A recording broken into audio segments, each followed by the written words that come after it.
You know that feeling on Friday morning when you wake up and you've been working all week and you just want to be literally anywhere besides at your desk?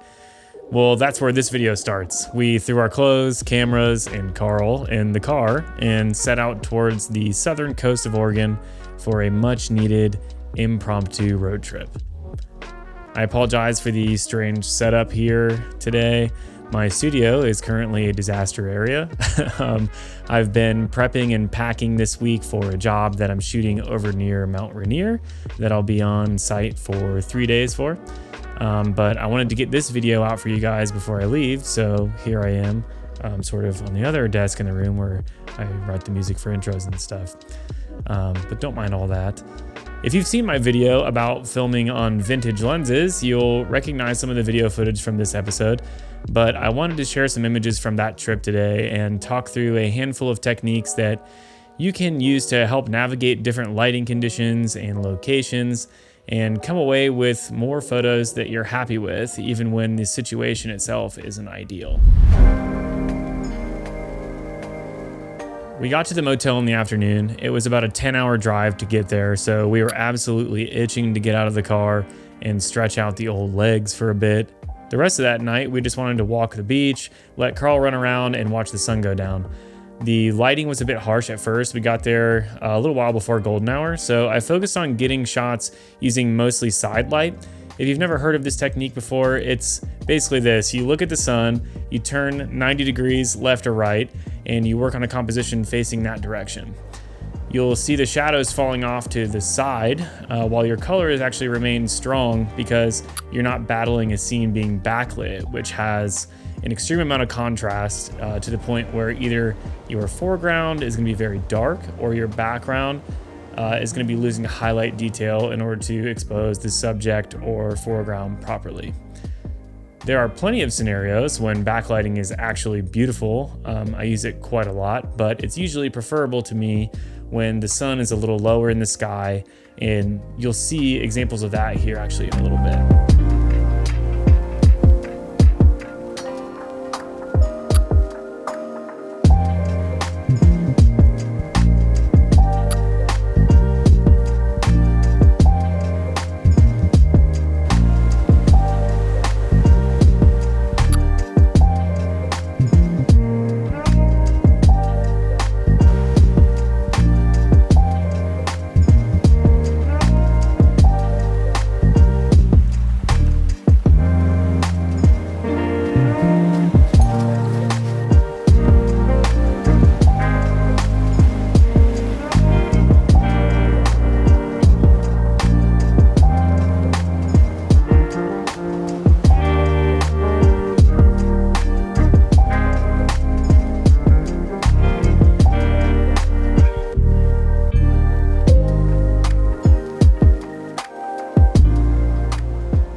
I went through a few frames of these dune grasses before trying this slow shutter speed approach by introducing motion blur intentionally.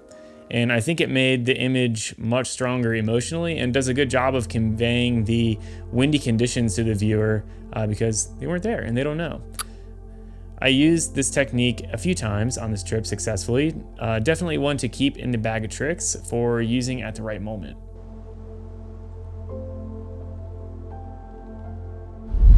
The next day we slept in a bit longer than expected. In our defense, it was quite an exhausting day the day before, so we did a bit of a scramble to get ready and hurry up and go walk around the town of Bandon. Bandon, Oregon is where we were staying, before all the shops and streets filled with people.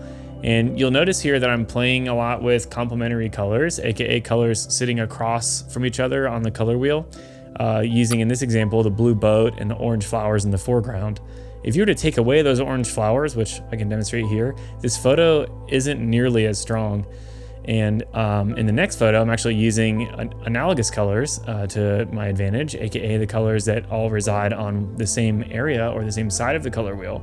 And these tend to feel very harmonious with each other when used next to each other like this. As nerdy as it might sound, I do think about color quite a bit while I'm shooting, and sometimes I let it guide my compositions completely and sort of let myself be led to these unexpected surprises or me shooting things that might not otherwise have caught my attention. I would encourage you to try this approach, especially if you're feeling a bit stumped by your environment or are in a situation where the lighting isn't as strong, so you can't really rely on that for interest in the photo. So this entire morning, I almost exclusively hunted for these color combinations using these techniques, as you'll probably now notice since I've pointed it out.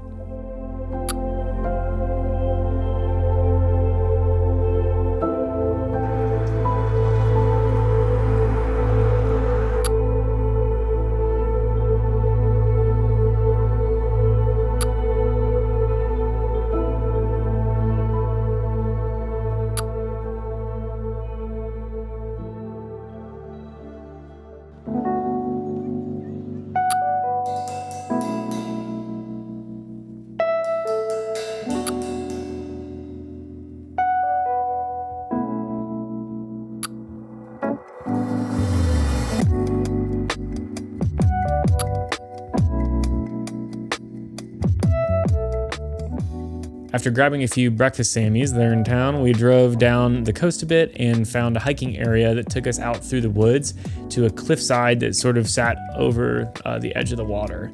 And it was full on high noon light at this point, so I did my best to work with it. My better photos from this location were when I was using parts of the environment, like these trees here, to frame and draw attention to the subject, just like this rock or the path here in the second photo.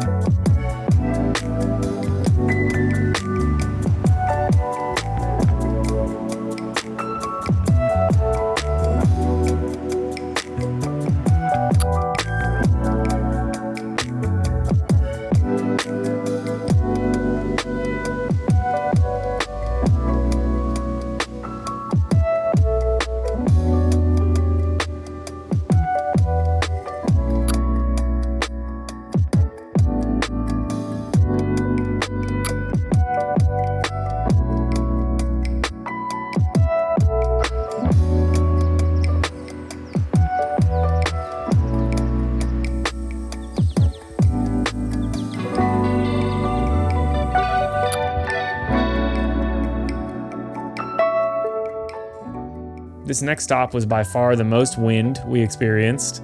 As a side effect, Carl's ears were flapping beautifully, but it was enough to wear us out after about an hour. It's just exhausting.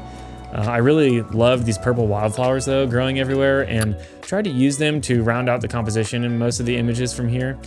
We did stumble across this crazy cave where the water was just rushing in every time the waves sort of rolled in. It was really cool little find.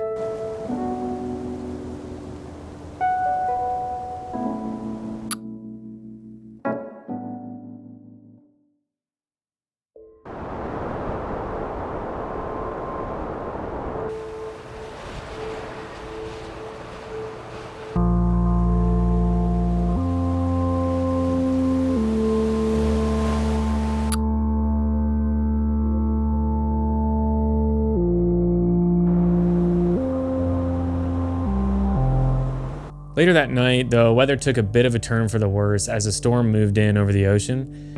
We had plans for another sunset shoot by the lighthouse in the area, but needless to say, that did not happen. So I worked on embracing the mood of the evening and looked for ways to emphasize the already existing drama. Even though I shoot raw, I do use film simulations in the camera while I shoot and adjust white balance sometimes to get myself a better vision of how I might steer the edit later on, sort of allowing me to see the potential of the image a bit clearer while I'm shooting. This time, I cooled the white balance down quite a bit to fully embrace that dreary, moody nature of the scene. And while doing this, it became obvious to include these yellow wildflowers that were growing everywhere around the area and introduce that complementary color technique that I mentioned earlier. The lesson here being, I don't try to counter the scene by taking an edit the opposite direction. I was wanting golden warm photos, but that's not what we were dealt. The images are better because I leaned into the reality of the situation and embraced it for what it was, instead of trying to counter it or battle it to meet my original expectation.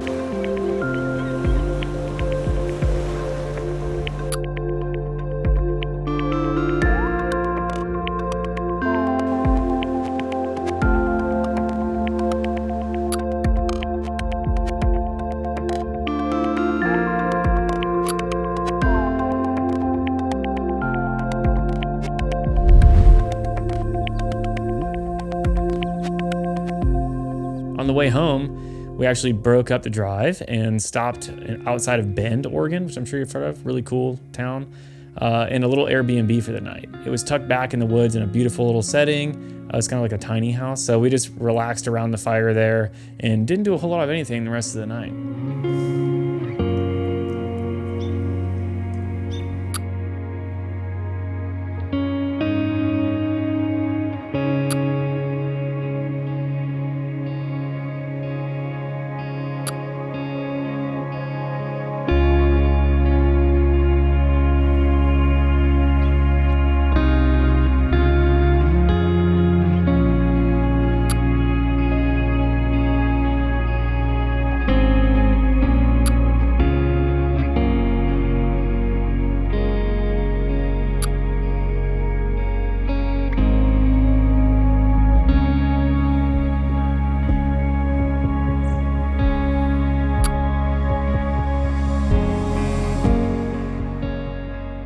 I hope you all found this video helpful and maybe picked up a few usable tips along the way.